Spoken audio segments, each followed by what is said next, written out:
I'm Kris. This is Rich. We're with Republic Manufacturing, and we're here today to talk to you about our quality program. Rich, we're standing, there's a machine right behind us here. What do we use this machine for? Well, this is a CMM. We use it to validate parts. So there's a part on the table. What is it? That would be one of our new parts. It's a claw pump that we've got going on. Excellent. And so the machine's moving around. What's it doing? Man, it's validating the features to the CAD model. Right now it's just scanning through each individual feature that we have on that pump. It's my understanding it's like super accurate. What's the accuracy? It's within about 7 microns. Wow, that's pretty serious. Oh yeah. So what happens if the thing gets rejected? What's your process then? Well, first things first, I go through what I've done here, make sure that there isn't any variables that I've gone through that I may have missed. You know, if I don't see anything here, I'll approach the operator and we'll go through that, validate that everything that he's got over there is great. If not, I'll get with the engineer as far as if it's a new part, R&D part, I'll get with them.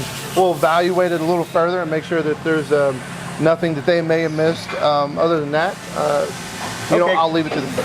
So let's go look at the computer screen. So Rich, tell me what you've got going on here. Right now I've got the CAD model itself, which is what the machine is validating the part to the CAD model.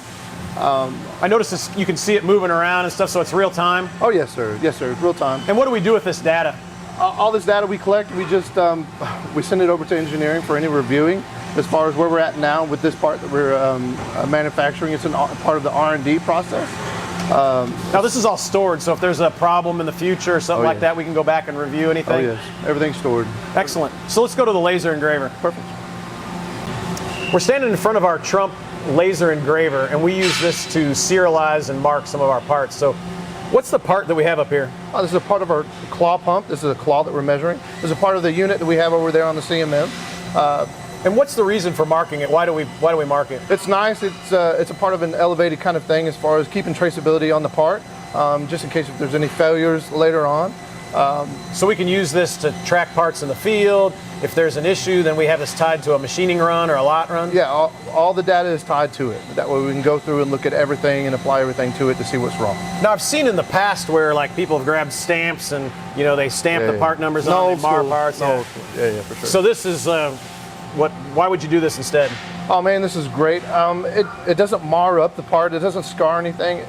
It gives it a real nice appearance to it, a real sharp, elevated appearance to it for sure. Great. So we just finished engraving this part. We're a U.S. manufacturer. We have a high precision machine shop, a full engineering department, and a top-notch quality department. So look us up on the web. We'd love to help you with your next project.